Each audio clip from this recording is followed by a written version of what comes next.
Mom carved the Thanksgiving turkey and smiled.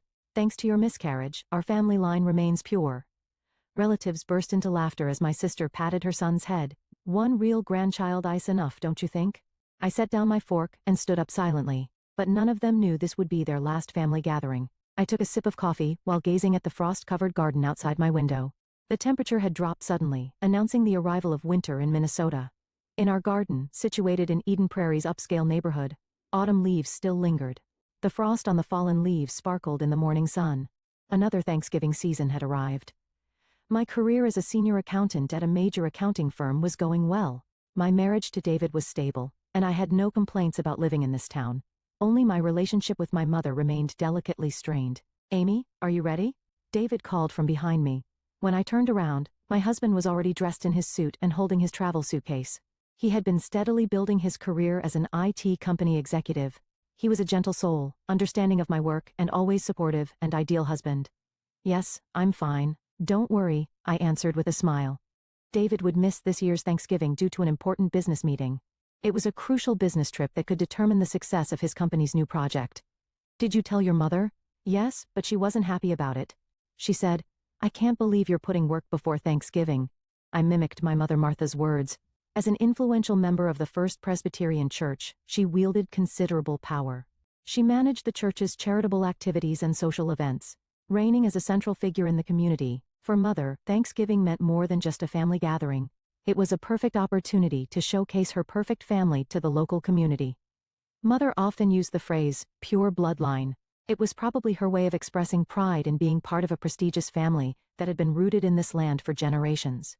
However, that phrase sometimes took on a cruel meaning, especially after what happened 2 years ago. At that time, I had finally become pregnant but suffered a miscarriage.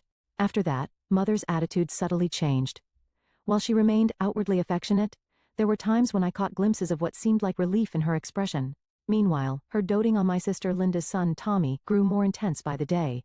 Linda was a devoted housewife actively involved in church activities. She tended to be heavily dependent on Mother, prioritizing Mother's opinions even in raising her 5-year-old son Tommy. Her husband John was a real estate company owner. Though honest in character, he had recently shown signs of concern about changes in his wife's behavior. David placed his hand on my shoulder. Are you okay? Yes, I turned to face my husband and smiled. Don't worry, I'll handle it my way. David nodded silently. He understood how I felt. That's probably why he felt guilty about this business trip. I should get going. I stood up and walked my husband to the door. A cold wind blew in. Tomorrow was Thanksgiving. Many relatives would gather at Mother's house for dinner. My sister Linda would come with her husband John and their son Tommy. Linda had been acting strange lately. She seemed too close to Adam Foster, the assistant pastor who had arrived 6 months ago. While the charismatic young assistant pastor was popular among the female church members, his relationship with Linda was clearly unusual. I let out a deep sigh. Tomorrow was Thanksgiving, Mother's perfect dinner party, a family gathering in a large white house, with elegant table settings. But underneath it all, something was definitely starting to crumble. With my calm and rational nature, I could see it clear as day. My accountant's intuition told me that some significant truth was being hidden, and I had a definite feeling that the time for that truth to be revealed was approaching. What was about to happen might drastically change the way our family existed, but perhaps it was an unavoidable destiny. That's what I felt. The Thanksgiving morning began with a biting cold. In the car heading to Mother's house, I tried to calm my anxious heart while turning up the heat. The sky beyond the windshield was a gloomy gray, with occasional snowflakes dancing in the air. Mother's house stood in one of Eden Prairie's most prestigious neighborhoods. The large white house, passed down through generations, could rightfully be called one of the town's landmarks. Several cars were already parked in the circular driveway at the entrance. Relatives were starting to gather. As I opened the front door, Mother's voice rang out. Martha had already made perfect preparations, a navy blue dress with a pearl necklace. Her graying hair was meticulously styled, and her makeup was carefully applied. Is David really not coming? The question came as if she had been waiting to ask it. There was a slight tone of reproach in Mother's voice. No. I explained that he has an important business meeting. Well, I suppose it can't be helped. You young people always put work before family. Ignoring the sarcasm in those words, I headed to the kitchen. There, Aunt Carol and my cousin Jennifer were already helping with the meal preparations. The turkey had already started to brown nicely in the oven. Oh, Amy, I'm glad we could help, Carol called out to me. In her eyes floated an emotion that could have been either sympathy or pity. Since my miscarriage 2 years ago, the way relatives looked at me had subtly changed like this. Soon after, the doorbell rang, the arrival of Linda's family. "Tommy, come to Grandma." Martha rushed forward, almost ready to embrace her grandson the moment she saw him. 5-year-old Tommy laughed happily in his grandmother's arms. Behind them, Linda wore a satisfied expression.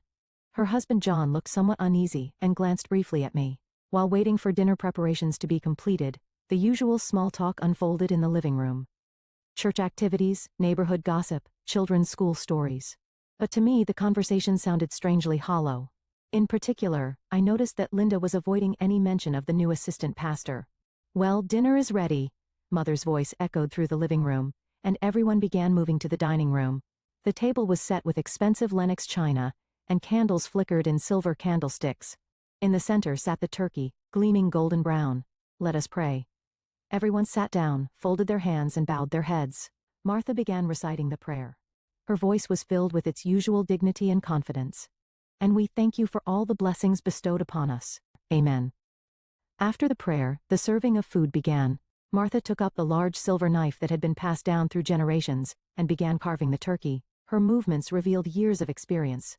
"Amy, you're always so focused on work," Aunt Carol addressed me. "Don't you think it's time to find a new purpose in life?" "Yes," Cousin Jennifer chimed in. "God sometimes gives us trials for a reason." The meaning behind those words was clear. They were referring to my miscarriage 2 years ago. I silently lowered my eyes to the food on my plate. "Well," but Martha suddenly spoke up. While carefully carving the turkey, she said in an inappropriately cheerful voice, "Your miscarriage saved our bloodline from being tainted." Those words struck the dinner table like an icy blade. Yet the relatives rushed to laugh. To my ears, their laughter sounded cruelly frivolous. And then came the decisive blow from my sister.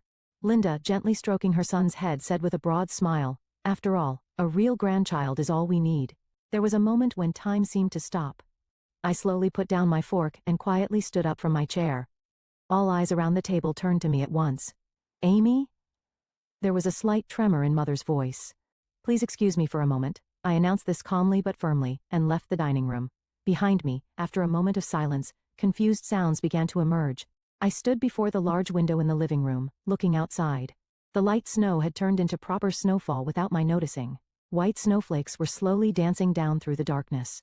The sight had a strangely calming effect on my heart. After a while I heard sounds from the kitchen. When I turned around, John was standing there. Linda's husband wore an obviously troubled expression. "Amy, I need to talk to you." His voice was different from his usual confident tone as a real estate company president. It carried a complex tone mixing anxiety and determination. "Actually, something's wrong with Linda." I nodded silently. John looked around cautiously, then continued in an even lower voice. "She's been meeting with the young assistant pastor frequently." And he paused for a moment and let out a deep sigh. "I want to get a DNA test for Tommy. Will you help me?" In that moment, all the pieces connected. In my mind, vague anxiety transformed into certainty. My accountant's analytical skills had already begun collecting various circumstantial evidence. "I understand," I answered quietly. The truth revealed on this Thanksgiving night would forever change how our family existed. But it was an unavoidable destiny. 3 days after Thanksgiving, I sat in my home office, staring at my computer screen. David was still away on his business trip, and in the silent house, only the sound of typing echoed. I ordered the DNA test kit. An email from John had arrived last night. He said he had purchased a commercial testing kit from Amazon. Modern technology has made tests that were once only possible at specialized institutions available to anyone. However, I had other investigative methods. Using my experience and knowledge as an accountant, I could track people's behavior patterns through their numerical traces. I started by examining the church's accounting records. As the person in charge of auditing First Presbyterian Church's accounts, I had access. I carefully checked each record since Adam Foster's appointment. This is I found unusual expenditures in the church's charitable activity funds.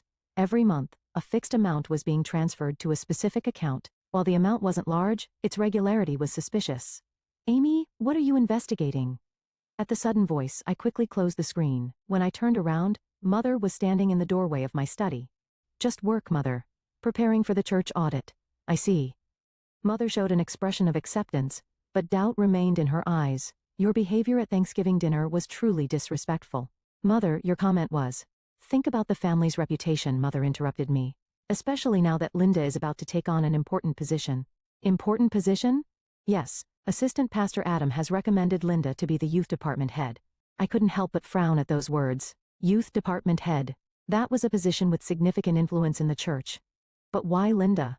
After Mother left, I resumed my investigation, this time, tracking Linda's behavior records. Her credit card usage history, phone records, social media posts. Everything was recorded as digital footprints. Patterns emerged. Every Wednesday afternoon, Linda would go out citing church meetings. However, no meetings were recorded in the church's official schedule for those times. Then I found decisive evidence. Grayson, a modest business hotel in suburban Minneapolis. Linda's credit card had been making regular payments there for the past 6 months. John, I found something. I quietly picked up the phone and contacted my sister's husband. What do you mean? Every Wednesday, Linda has been going to a specific hotel, and part of the payments are coming from the church's charitable funds. On the other end of the line, John let out a heavy sigh. That's not all, I continued. When Tommy was born, there's a high possibility Linda already knew Adam. What do you mean? At that time, Adam was doing a short internship at this church as a seminary student. It's in the church records. Silence fell. That silence was like the calm before a storm. We might not need to wait for the DNA test results. John didn't answer my words. However, I could hear his heavy breathing over the phone. The evidence gathering continued for another week. Using my expertise as an accountant, I discovered one piece of evidence after another supporting Adam and Linda's relationship. Hotel reservation records, restaurant receipts, and most decisively, records of anonymous transfers between them. The flow of funds disguised as church charitable activities. While it was cleverly concealed, it was obvious to a professional's eye. Adam had been using church funds to maintain his relationship with Linda. However, this investigation had an unexpected side effect. While examining the church's accounting records, I also discovered Mother's misconduct. Martha Anderson had been misappropriating church funds for personal use for years. While the amounts were trivial, the fact was serious. With this, I let out a deep sigh. This evidence would be a powerful weapon to keep Mother in check. But whether to use it or not, my heart wavered. The turning point came in an unexpected form. One afternoon, Linda suddenly visited my house. Amy, you're investigating me, aren't you? My sister's voice mixed anger and fear. What are you talking about? Adam told me. Someone's been examining the church's accounting records. I silently stared at my sister. Linda's eyes wavered with anxiety and panic. Please, keep quiet. Her voice suddenly turned pleading. If this comes to light, Mother will, the church will. Tell me honestly, I said quietly but firmly. Tell me everything. And Linda began to talk. Meeting Adam 5 years ago when he was a seminary student, their secret romance, and Tommy's birth. Does Mother know? Linda covered her face with both hands. Yes. But Mother covered everything up. For the family's reputation. At that moment, my cell phone rang. The screen showed a call from the hospital. Hello, Miss Anderson? Your mother has been rushed to emergency. We suspect a stroke. After hanging up the phone, I turned back to Linda. My sister's face had turned pale. When we arrived at the hospital, Mother had already been taken to intensive care. Waiting there were church officials, and Adam Foster was among them. According to the doctor, Mother had suddenly collapsed at church. The cause was shock from receiving an anonymous letter of accusation at the church. That letter detailed Mother's misappropriation and Adam and Linda's relationship. Who? Linda said in a trembling voice. I silently looked out the window. Under the cloudy sky, snow had begun to fall quietly, as if trying to gently wrap all the events that were about to unfold in a white blanket. In the waiting room of Fairview Southdale Hospital, outside the window, snow continued to fall in the deep darkness.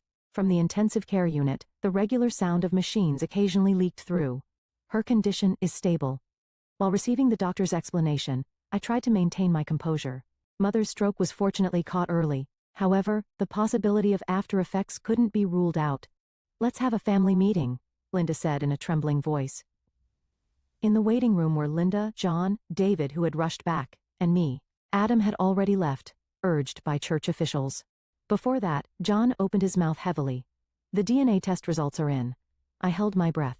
The color drained from Linda's face. David looked at me, trying to understand the situation.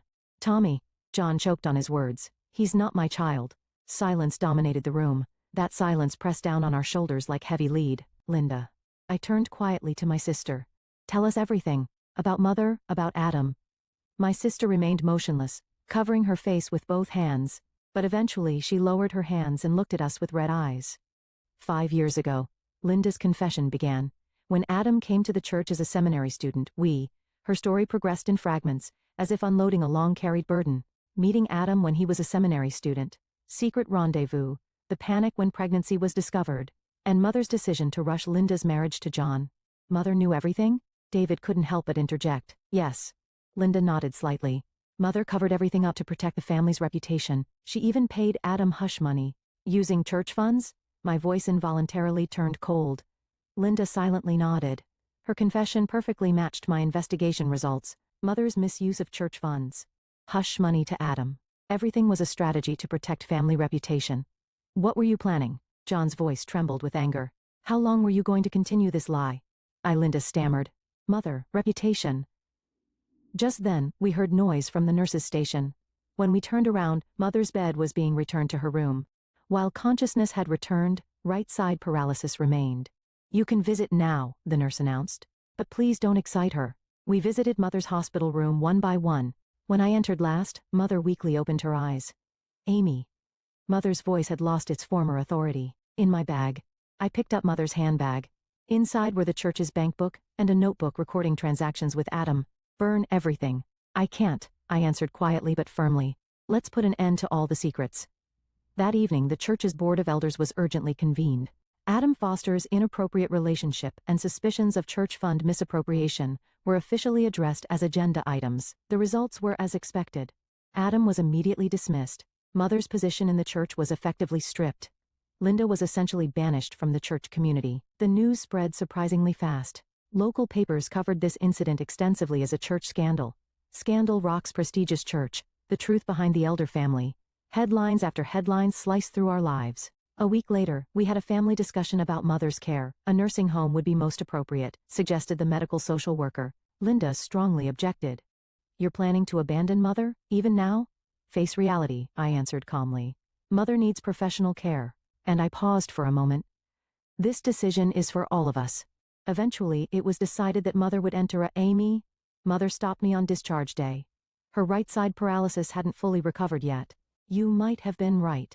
I couldn't answer those words. I just held her thin hand tightly. But Mother continued, try to understand my feelings about protecting the family's reputation. I do understand, I answered quietly. But reputation built on lies will eventually crumble. Tears glistened in Mother's eyes. Perhaps that was the most honest display of emotion she had ever shown. That night, I had dinner alone with David for the first time in a while. You did well. My husband held my hand. What now? Outside the window, snow continued to fall quietly. The accumulated snow seemed to cover all traces of the past. But surely beneath it, new shoots were beginning to breathe. I'm thinking of looking for a new house, I smiled. Starting our new life somewhere a little away from this town. David nodded silently. His eyes overflowed with understanding and love. Yes, this isn't the end. It's a new beginning. Truth sometimes demands a cruel price. But without paying that price, true happiness cannot be obtained. That's what I believe. A year has passed since then. David and I had settled into a new home in a developing residential area in western Minnesota. 2 hours by car from Eden Prairie. I think it's just the right distance. In the kitchen of our new home, I was preparing to roast a turkey. Outside the window, gentle snow was falling. There wasn't the bitter cold of last year. Need help? David called from behind. His arms gently wrapped around my shoulders. Thanks, but I'm fine. I turned around with a smile. On the table lay papers from the adoption agency. Our preparations for creating a new family were steadily progressing. It feels nostalgic, I said, gazing into the distance. This time last year. Since last Thanksgiving, our lives had changed dramatically. As if a storm had washed everything away. Mother spends her quiet days in a luxury nursing home in suburban Minneapolis. Having lost her former dignity and social influence, she seems to be facing herself for the first time. During my recent visit, Mother spoke to me with an unusually candid expression. Amy, I might have been wrong. The right side paralysis was gradually improving thanks to rehabilitation. However, the wounds in her heart hadn't healed yet. I was so concerned about appearances, I lost sight of what was truly important. Mother's eyes showed a hint of regret I had never seen before. From the nursing home window, you could see the well-maintained garden. The sight of nurses pushing wheelchairs there somehow symbolized Mother's new life. Linda's fall was more dramatic. The divorce was finalized and John gained custody. She can only see Tommy once a month, and even then, under supervision. Her banishment from the church community stripped her of all social foundations. Sis. Last week, Linda suddenly visited our new home. I was speechless at the sight of my emaciated sister. I need to borrow money. Her relationship with Adam had already ended too. After being expelled from the church, he had moved to another state. He wasn't paying any child support. "I'm sorry," I answered quietly but firmly. "I won't clean up your messes anymore." Linda left in tears. Her retreating figure didn't even retain a shadow of my once beautiful sister. Meanwhile, John had begun walking a new path. Having gained custody of Tommy, he was pouring all his energy into his son's education, while accepting the fact that he wasn't Tommy's biological father. His approach to his son as a true father showed deep affection. "Amy, I can't thank you enough," John said when he recently visited with Tommy. "Thank you for revealing the truth. Tommy is still too young to understand the situation, but he's growing up healthy, surrounded by his father's love. Seeing that is a great comfort to me." The church turmoil was gradually moving toward resolution. A new assistant pastor had been appointed, and the misappropriated funds were being returned bit by bit. Combined with Mother's nursing home costs, our finances aren't exactly easy, but that's the result of our choices. "The turkey's starting to smell good." David's voice brought me back to reality. Indeed, a savory aroma was beginning to waft from the oven. "This year's Thanksgiving will be a quiet celebration with just my husband and me. The table is set with a white linen tablecloth and our newly purchased dishes. It's not extravagant, but it's a space that warms the heart." "Hey," David said, gazing at my profile. "Are you happy?" I thought for a moment before slowly nodding. "Yes. We're truly happy now, in the real sense. Happiness built on lies and deception will eventually crumble." That was the lesson Mother learned over a lifetime, and through that pain, we found a new happiness. Outside the window, snow continued to fall quietly. The white crystals gently wrapped the earth, seeming to announce the arrival of a new season. Surely new shoots will sprout come spring. That's how our lives too will move forward, slowly but surely. "Oh, by the way," David said, picking up the adoption papers. "Next Thanksgiving, we might be celebrating as a family of 3. I squeezed my husband's hand. "A new form of family. Perhaps that's a genuine bond, unrelated to bloodlines or appearances." "Yes, this is the path we've chosen. This is our new form of life, found by choosing truth and discarding deception." In the oven, the turkey was slowly browning to a perfect golden color. Its aroma suggested not bitter memories like last year, but a future full of hope.